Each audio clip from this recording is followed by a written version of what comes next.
Paz de Deus, irmãos, e do nosso Senhor Jesus Cristo.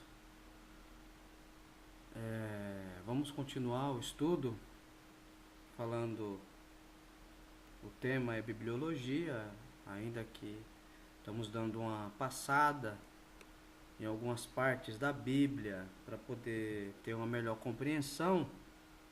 Lá na frente os irmãos vão ter uma ideia melhor, porque tivemos que estar passando por Daniel, né? Os textos hebraicos, a palavra Toledot, o que significa e como ela é importante a gente entender essa palavra, o que é uma perícopa, né? Isso, irmãos, é pra gente poder, quando a Bíblia não ser um instrumento estranho para nós, né? Às vezes a Bíblia para alguns irmãos é um instrumento estranho, não consegue adentrar e não consegue às vezes compreender algumas coisas da Bíblia, coisas simples que deveriam saber, pela simplicidade dos irmãos, né? Às vezes pela própria instituição não estimular a busca do saber da palavra de Deus, né? Não tem a preocupação de ensinar a palavra de Deus, né? Mas o pouco que o Senhor tem nos dado, temos aprendido com a igreja, com o Senhor, através do seu corpo,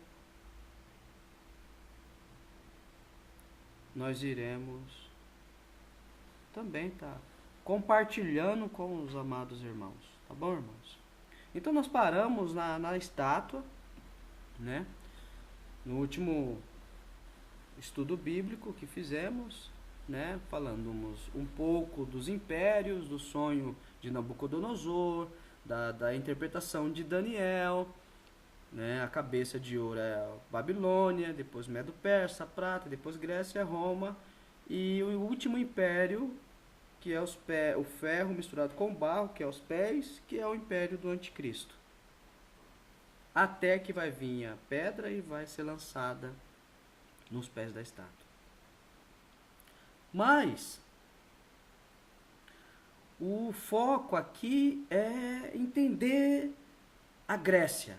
Então Deus estabeleceu reinos. E aí, vamos agora focar na Grécia, porque é na Grécia que nós temos o período intertestamentário.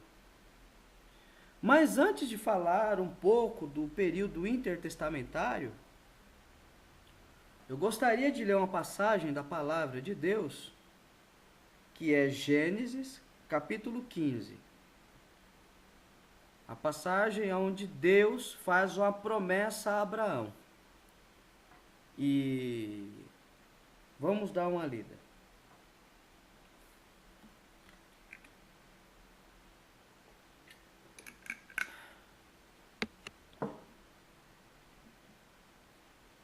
Depois destas coisas veio a palavra do Senhor a Abraão em visão, dizendo: Não temas, Abraão, eu sou o teu escudo, o teu grandíssimo galardão. Então disse Abraão: Senhor Jeová, que me hás de dar? Pois ando sem filhos, e o mordomo da minha casa é o Damasceno Eliezer. Disse mais Abraão: Eis que me não tens dado semente, e eis que o nascido na minha casa será o meu herdeiro. E eis que veio a palavra do Senhor a ele, dizendo: Este não será o teu herdeiro, mas aquele que de tuas entranhas sair, esse será o teu herdeiro. Então levou fora e disse: Olha agora para os céus e conta as estrelas, se as podes contar. E disse-lhe assim: será a tua semente. E creu ele no Senhor, e foi-lhe imputado isto por justiça. Vamos dar uma parada aqui, porque Paulo vai pegar essa passagem de Abraão para demonstrar que nós somos justificados pela fé. Alguns irmãos, às vezes sem compreensão, acabam tropeçando na palavra e colocam Tiago contra Paulo, como se o que Tiago está falando quando diz que as obras sem a fé, a fé sem as obras, ela é morta, como se estivesse invalidando a fé. Por isso que tropeçam na palavra. E por isso que vão ficar confundidos. Porque o plano das obras, no plano de salvação, o plano das obras, no plano de Deus, não é para salvação. A salvação é dada por Deus. É uma dádiva de Deus. Deus quis salvar. Deus quis salvar. Deus quis. Não é mérito de homem nenhum. É uma dádiva. Por isso que é graça, irmãos. Irmãos, entendeu o que é graça? A graça do Filho de Deus é a dádiva de Deus dada aos homens. A salvação. E a salvação não pode estar atrelado a mais nada a não ser ao Filho. Só Ele é digno de todo mérito.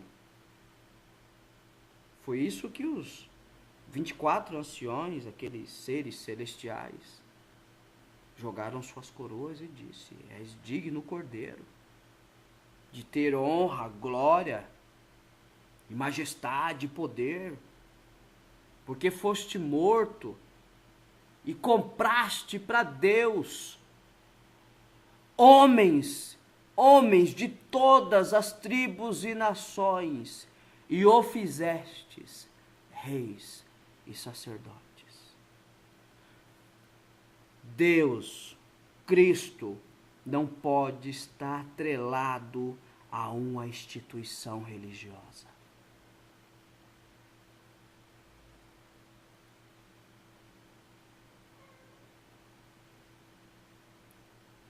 Nós somos salvos por fé, mediante a obra de Cristo. Mas aquele que nasce em Cristo, ele estabelece a lei. Ele não é salvo pela lei, mas a lei é estabelecida.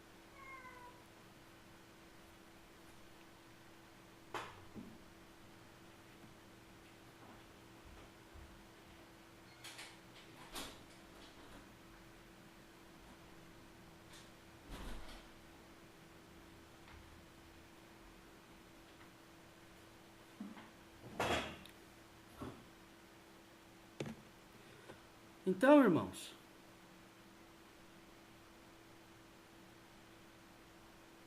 e como a lei é estabelecida? Através das obras. No plano de Deus, a salvação é dada por graça. Deus quis salvar por fé.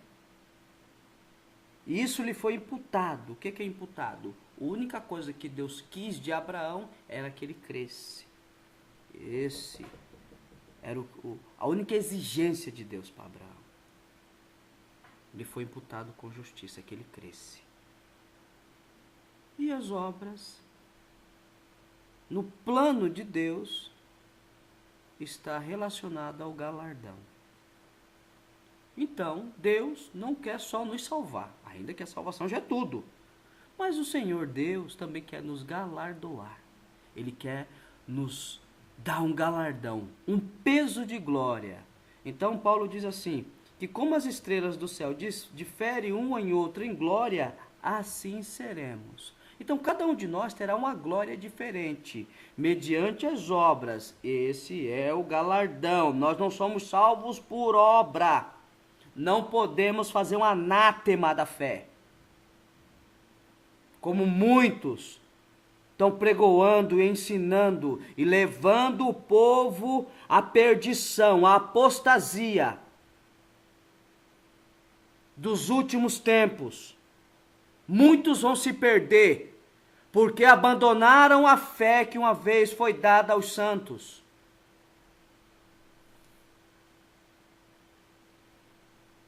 Pararam de batalhar a fé pela fé e querem se estabelecer pelas suas próprias obras.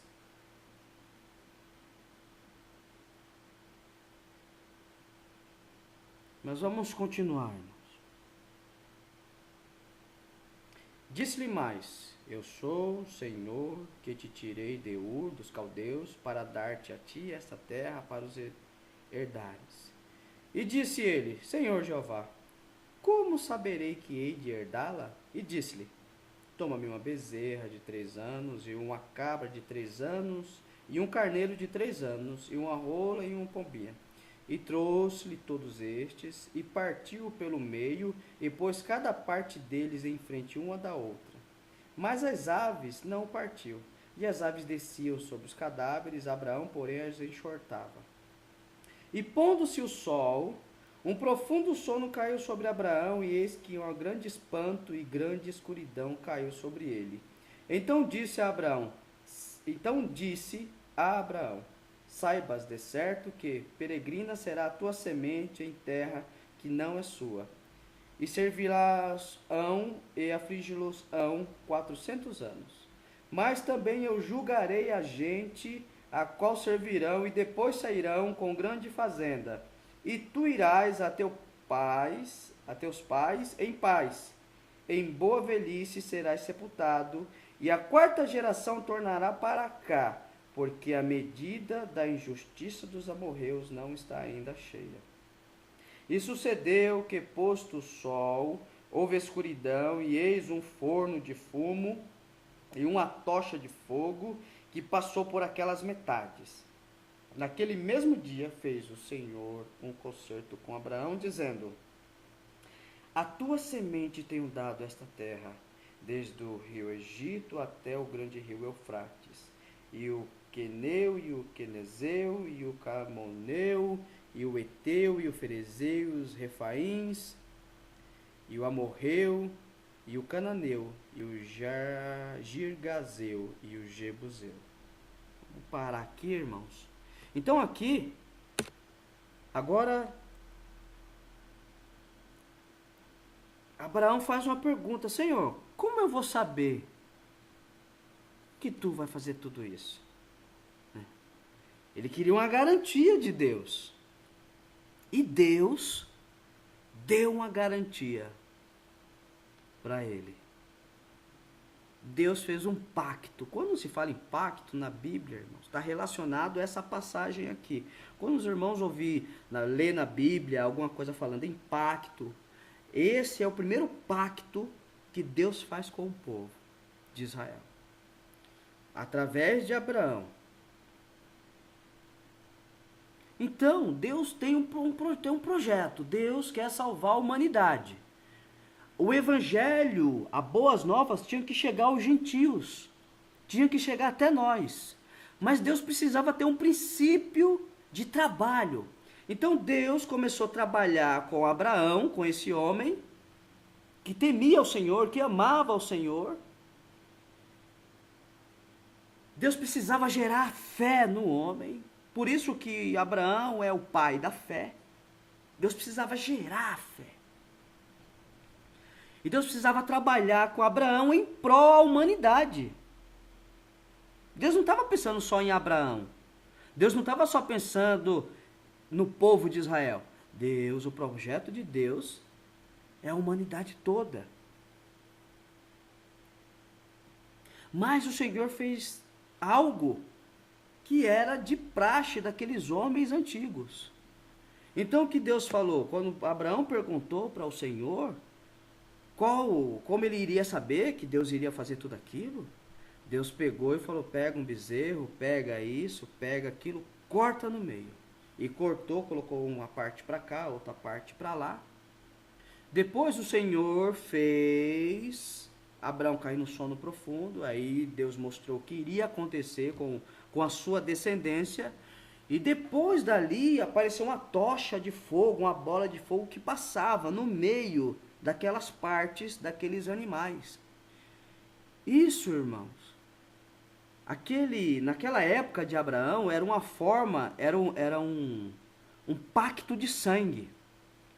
Então, aqueles homens do passado, no tempo de Abraão, para se fazer um pacto de sangue, se cortavam os animais e eles passavam no meio dos animais e diziam, se eu não fizer o que eu estou falando contigo, que seja feito comigo o que aconteceu com esses animais.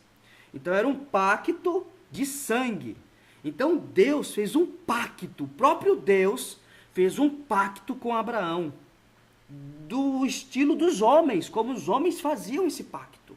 E desceu a bola de fogo e ficou passando lá no meio. Enquanto Deus estava falando, fazendo pacto e dizendo que iria dar toda aquela terra para Abraão, aquela bola de fogo ia passando no meio, dizendo, eu vou cumprir, porque eu vou cumprir, tá? E fazendo pacto com Abraão.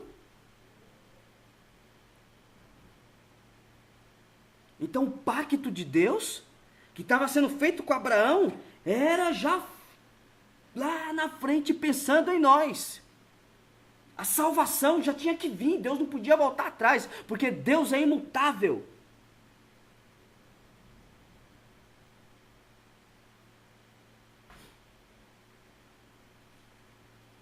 Mas Deus precisava trabalhar na história.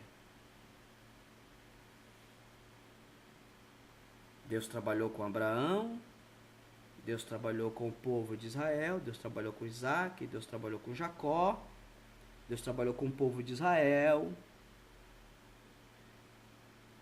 Deus deu as leis, os pactos, como Paulo fala. Qual é a vantagem de ser israelita?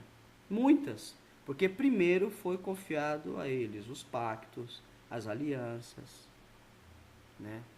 Toda aquela tipologia de Cristo teve que vir em Israel, foi confiado a eles. Foi um povo que Deus confiou a eles tudo isso. Então a Bíblia, ou a Torá, e os Neviins e os Ketuvins,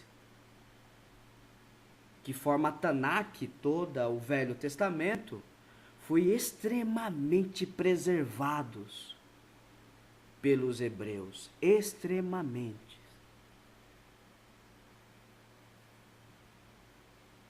Todos aqueles textos originais foram extremamente preservados. Só que Deus tem um propósito lá na frente. Deus está trabalhando em prol de um projeto. Então, primeiro veio o rei da Babilônia, levou o povo cativo. Depois veio o Medo-Persa. Aí os persas, se os irmãos pegarem uns vídeos atrás, falamos, né, da reconstrução do templo com Neemias. Quando começou a reconstrução do templo, já no tempo de Neemias. Depois cai os persas e sobe o rei da Grécia. E no tempo do rei da Grécia, que é o tempo que nós conhecemos como intertestamentário, que é o tempo de Malaquias até Mateus, parece que Deus não fez nada ali naquele tempo intertestamentário. Por quê? Porque não aparece mais nada. Tem um vácuo de 400 anos.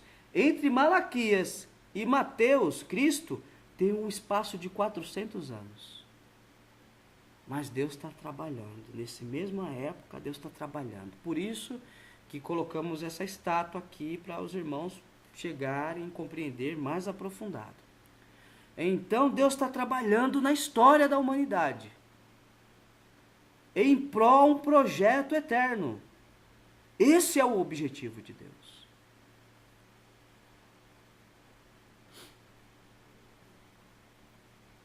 E aí, nesse tempo intertestamentário, se levanta Alexandre Magno, o rei da Grécia. Mas o rei da Grécia já foi profetizado por Daniel. Quando passamos a ler capítulo 7 de Daniel, 8, aquele bode, depois o anjo fala que é o rei da Grécia. Então foi profetizado ele também. Daniel profetizou há muitos anos, no mínimo mais de 100 anos atrás, do surgimento do rei da Grécia, que era Alexandre Magno. Que a história secundária conta tudo isso, irmãos. O Alexandre Magno. Nós vamos continuar. Então, eu vou pegar aqui um historiador. O nome do livro é A História dos Hebreus. Foi escrito por Flávio Josefo. Só para os irmãos terem uma ideia, esse Flávio Josefo, ele está no mesmo nível dos historiadores antigos.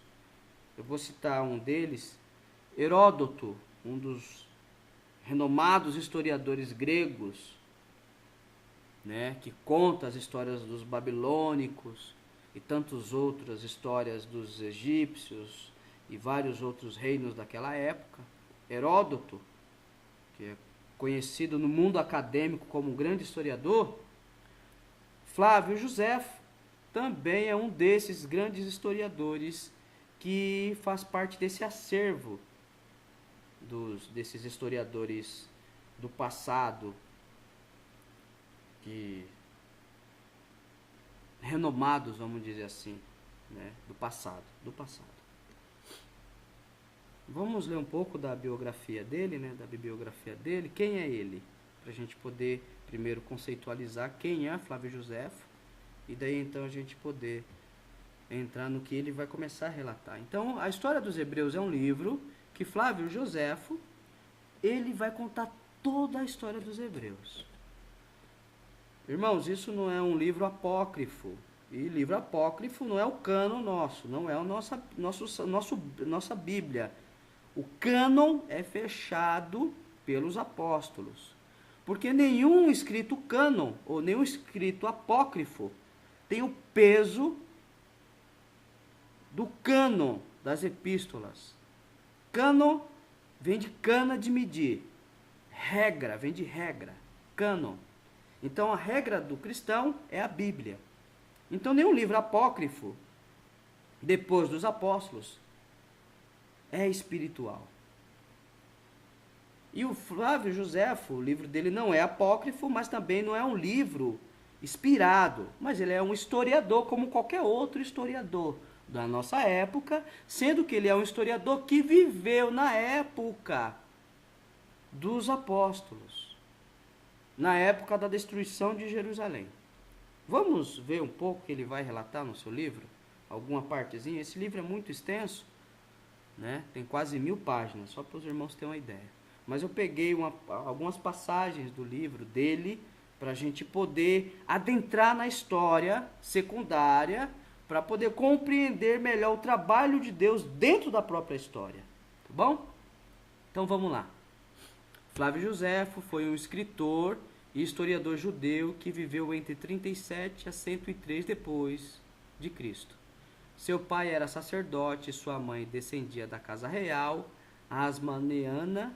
Portanto, Josefo era de sangue real. Ele foi muito bem instruído nas culturas judaicas e grega, falava perfeitamente o latim, o idioma do Império Romano, e também o grego. Logo cedo demonstrou intenso zelo religioso, filiando-se ao grupo religioso dos fariseus. Durante toda a sua vida, a sua terra e o seu povo estiveram sob domínio romano. Durante toda a vida dele, a terra estava sob o domínio romano. Então ele era um religioso, também fariseu, né? Que viveu entre 37 e 103, ou seja, ele não viveu o período de Cristo, mas também era um daqueles fariseus. Muito culto, homem muito culto, sábio, né? E ele vai escrever relatando a história do seu próprio povo. Ele quer deixar um legado para o seu povo. Esse é o objetivo de Flávio Josefo. Quando a gente pega o livro a história dos hebreus do início, a gente percebe que Flávio José quer deixar um legado para o seu povo, relatando toda a história do seu povo, né? O que aconteceu. Então vamos passar um pouco mais para frente. Então aqui ele vai relatar o que aconteceu no tempo de Alexandre Magno, o rei da Grécia, na época do rei da Grécia, que aí nós temos aí mais ou menos 400 anos antes de Cristo, ou 300 e alguma coisa, próximo dos 400 antes de Cristo, tá, irmãos? Então ele vai relatar esse fato que, primeiro, ele é judeu, ele é fariseu, então ele tem todo o acervo relacionado a esses assuntos e também uma tradição oral desse mesmo assunto. E ele vai relatar tudo isso, né? Vamos dar uma lida? Como que aconteceu nessa época de Alexandre Magno?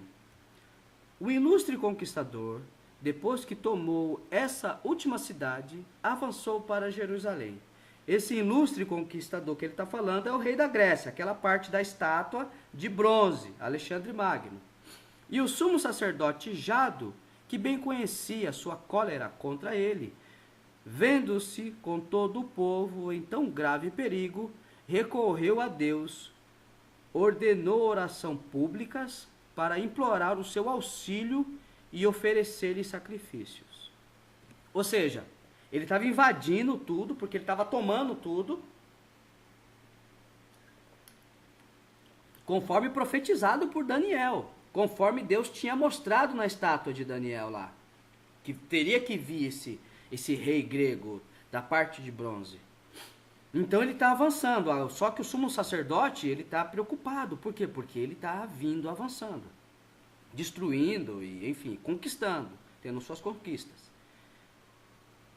Aí diz assim: Deus lhe apareceu em sonhos na noite seguinte e disse-lhe que espalhassem flores pela cidade, mandassem abrir todas as portas e fosse ao encontro de Alexandre, revestido de suas vestes sacerdotais, acompanhando pelos demais que deveriam estar vestidos de brancos, sem nada temer do soberbo, porque ele os protegeria. Jado comunicou com grande alegria a todo o povo a revelação que tivera, e todos se prepararam para esperar a vinda do rei. Quando se soube que ele já estava perto, o sumo sacerdote, acompanhando pelos outros sacerdotes e por todo o povo, foi ao seu encontro com essa pompa tão santa e tão diferente de outras nações, até o lugar denominado Safá, ou Zafá, que em grego significa mirante, porque de lá se pode ver a cidade de Jerusalém e o templo. Os fenícios e os caldeus que integravam o exército de Alexandre não duvidavam que ele, na cólera em que se achava contra os judeus, lhe permitiria saquear Jerusalém e daria um castigo exemplar ao sumo sacerdote. Mas aconteceu justamente o contrário, pois o soberano apenas viu aquela grande multidão de homens vestidos de branco e os sacerdotes revestidos com os seus paramentos de linho e o sumo sacerdote com o seu éfode de cor azul, adornado de ouro e com a tiara sobre a cabeça, que continha uma lâmina de ouro sobre o qual estava escrito o nome de Deus. Aproximou-se sozinho dele, adorou aquele augusto nome e saudou o sumo sacerdote, ao qual ninguém ainda havia saudado.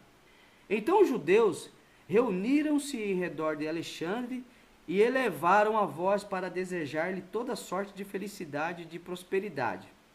Porém, os reis da Síria e os grandes que o acompanhavam ficaram tão espantados que julgaram que ele havia perdido o juízo.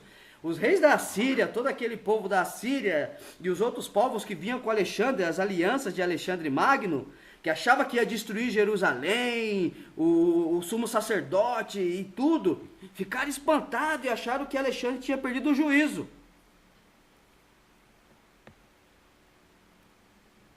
Mas olha o que aconteceu, irmãos. Isso aqui é um relato histórico, irmãos. É um relato histórico de um historiador. Tá?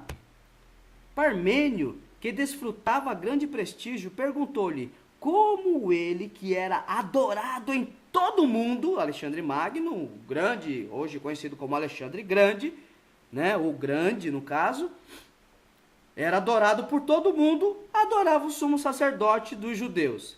Respondeu Alexandre, olha só o que esse grande, entre aspas, imperador, e que era grande, que Deus lhe deu o império, o poder naquela época, porque Deus tinha um propósito, um projeto para trabalhar. E Deus tinha que colocar ele no poder para ser o grande império, o império grego. E aí Alexandre vai responder esse Parmênio aqui. Olha o que Alexandre vai responder. Não é a ele, ao sumo sacerdote que adoro, mas ao Deus de quem ele é ministro.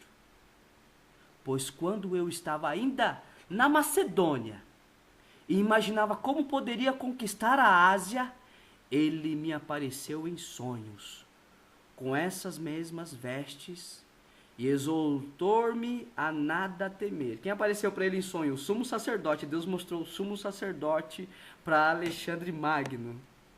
Olha como Deus trabalha, irmão. Isso é um historiador renomado falando o que aconteceu lá atrás, lá, irmãos. Disse-me que passasse corajosamente o estreito do Helesponto e garantiu que Deus estaria à frente de meu exército e me faria conquistar o império dos persas, como estava na estátua, que depois dos persas viriam os gregos, como o Senhor mostrou para Daniel. Nós estamos vendo uma história secundária contando a mesma coisa que a Bíblia relata, irmãos. A Bíblia é a palavra de Deus. Eis porque jamais tendo visto antes alguém revestido de trajes semelhantes a esses com que ele me apareceu em sonho, não posso duvidar de que tenha sido por ordem de Deus que empreendi esta guerra, e assim vencerei Dário, destruirei o império dos persas, e todas as coisas suceder-me-ão segundo os meus desejos. Olha só, Deus trabalhando na história, irmãos. Deus trabalhando na história. Alexandre, depois de assim responder a Parmênio, abraçou o sumo sacerdote e os outros sacerdotes, caminhou no meio deles até Jerusalém, subiu ao templo e ofereceu-lhe sacrifícios a Deus da maneira como o sumo sacerdote lhe disse para fazer. O sumo sacerdote mostrou-lhe em seguida o livro de Daniel, no qual estava escrito que um príncipe grego destruiria o império dos persas, e disse-lhe que não duvidava de que era dele, que a profecia fazia menção.